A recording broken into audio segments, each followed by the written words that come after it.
আসসালামু আলাইকুম। শামসুল ইসলাম আপনাদের সবাইকে সাদর আমন্ত্রণ জানাচ্ছি। বিপিএলে একই ম্যাচে দুটো সেঞ্চুরি দেখতে পাওয়া, একটা হাসান ইসাখিলের কাছ থেকে, আফগান ক্রিকেটার মোহাম্মদ নবীর ছেলে, আর অন্যটি বাংলাদেশি তাওহিদ হৃদয়ের ব্যাট থেকে। সো একই ম্যাচে দুটো সেঞ্চুরি। এবারের বিপিএলে মোট 3টে সেঞ্চুরি, একটা সেঞ্চুরি ছিল শান্তর, আপনারা জানেন, টুর্নামেন্টের প্রথম ম্যাচে। সব মিলিয়ে আমার মনে হয় আজকে দিনের প্রথম ম্যাচটা, গ্রুপ পর্বের 29তম ম্যাচটা দর্শকদের জন্য একেবারে পয়সা উসুল। সত্যিকার অর্থে বিপিএল এই ধরনের ম্যাচ যখন প্রডিউস করে, হাই স্কোরিং ম্যাচ, এবং সেটা সাকসেসফুলি চেজ হয় 173, দেখতে দর্শকদের জন্যে খুবই বলবো তো একটা হ্যাপি মোড তারা থাকে। সো আপনারা যদি ম্যাচটা দেখে থাকেন, আমি একটু গভীরে যাওয়ার চেষ্টা করি। নোয়াখালী টসে হেরে শুরুতে ব্যাট করে, শুরুটা মোটেও ভালো হয়নি। সে কি একটা স্টার্ট ছিল, আর্লি দুটো উইকেট পড়ে গিয়েছিল 36 রানের মধ্যেই, 32 রানের প্রথম উইকেট। তারপরে গিয়ে হাসান ইসাখিল সাথে ক্যাপ্টেন হায়দার আলী দুর্দান্ত একটা আনবিটেন পার্টনারশিপ গড়ে তুলেছেন 120 অড রানের, এবং দলকে 173 রানে পৌঁছে দিয়েছেন মাত্র 2 উইকেট হারিয়ে 20 ওভারে। চমৎকার সেঞ্চুরি পেয়েছেন হাসান ইসাখিল, 72 বলে শতক, 107 অপরাজিত। হায়দার আলী 32 বলে 42, আনবিটেন ছিলেন দুজনেই। নাহিদ রানা 40 রানের খরচায় একটি উইকেট। এলিস আল ইসলাম তিনি 22 রানে একটি উইকেট পেয়েছেন। টাইট, অ্যাকিউরেট অ্যান্ড ইকোনমিক, 4 ওভারে 24 বলে 22 রান দেয়া, যে কোনো ক্যাপ্টেন তার খুশি থাকবে এ ধরনের বোলিংয়ে। রংপুরের জবাবটা দিতে নেমে 78 রানের উদ্বোধনী জুটি, এবং দ্বিতীয় উইকেটে আরও 87 রানের।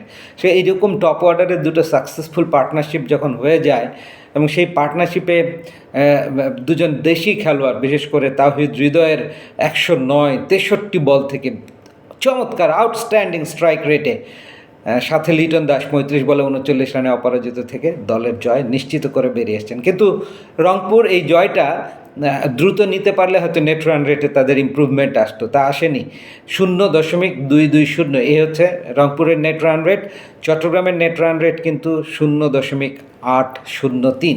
সো অনেকটাই এগিয়ে আছে চট্টগ্রাম এখন সন্ধ্যার ম্যাচে ঢাকার মুখোমুখি লড়বে, এবং সেখানে জিতলে তো কথাই নেই, হেরেও গেলে খুব বড় ব্যবধানে না হারলে নেট রান রেটে খুব বড় প্রভাব পড়বে না। সো আমরা বলেই দিতে পারি যে এলিমিনেটর খেলতে হচ্ছে তৃতীয় স্থানে থাকা রংপুরকে সিলেটের সাথে, চতুর্থ স্থানে তারা, আর অন্যদিকে রাজশাহী শীর্ষস্থানীয় দল, তারা চট্টগ্রামের সাথেই হয়তো প্রথম কোয়ালিফায়ার ম্যাচটা খেলবে। এইরকম একটা লাইন আপ দাঁড়িয়ে রয়েছে। দেখেন, তাহিদ হৃদয়ের সেঞ্চুরিটা ছিল 109 রানের 63 বল থেকে। বোলারদের জন্য একেবারে চরম ব্যর্থ একটা দিন। সেখানেও হাসান মাহমুদ এরকম হাই স্কোরিং ইনিংসেও মাত্র 23 রান দিয়ে একটি উইকেট নিয়েছেন। টপ উইকেট টেকার্সদের লিস্টে হাসান মাহমুদ 3rd পজিশনে আছেন 16টা উইকেট নিয়ে। শরীফুল 21টা উইকেট নিয়ে শীর্ষে আছেন। রিপন মণ্ডল অসাধারণ, he is perfectly all right and ready to serve in the national side in international cricket. 17টা উইকেট নিয়ে দ্বিতীয় স্থানে রিপন মণ্ডল। আমরা দু দলের প্রগ্রেস রেটটা যদি দেখি, পাওয়ার প্লেতে নোয়াখালী মাত্র 33 করেছিল 1 উইকেটে, সো 6-এর নিচে রান রেট। হোয়ারাজ রংপুর দুরন্ত শুরু, 55 বিনা উইকেটে। 100 রান এসেছিল 63 বল থেকে নোয়াখালীর জন্যে, 64 বলে 100 রান করেছিল রংপুর রাইডার্স। তো এই 100 ক্রস করবার ক্ষেত্রে খুব কাছাকাছি ছিল দু দল, কিন্তু 10 ওভার শেষে 47 ছিল 2 উইকেটের নোয়াখালীর, অনেকটা পিছিয়ে, তাই না? 4.7।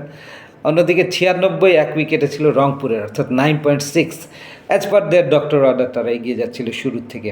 কিন্তু শেষ যে 5 ওভার, সেখানে দেখেন বিনা উইকেটে 75 তোলেন নোয়াখালী। রংপুরের অবশ্য এতটা দরকার পড়েনি, 47 রান, একটা উইকেট হারিয়ে শেষ 5 ওভারে তুলতেই দুবল হাতে রেখেই 8 উইকেটের বিশাল জয় রংপুরের জন্য। সো আমার মনে হয় যে এবারে বিপিএল সত্যিকার অর্থেই নানা রকম আলোচনা সমালোচনার পরেও মাঠের ক্রিকেটটা নেহায়েত মন্দ হয়নি, জমেছে, ভালো উপভোগ্য হয়ে উঠেছে। তাওহিদ হৃদয়ের এই সেঞ্চুরি, এর আগে তার 97 অপরাজিত একটা বেস্ট ইনিংস ছিল এই আসরেই। ইসাখিলেরও একটা 90 ছিল, 92 রান, আজকে সেঞ্চুরি। সো 3টে সেঞ্চুরি বিপিএল এবারে দেখে ফেললো, 3টে হ্যাট্রিক দেখে ফেলেছি আমরা। তাহিদ হৃদয় টপ স্কোরার বনে গেছেন 378 রান করে। শান্ত আছেন 329 রান করে দ্বিতীয় স্থানে।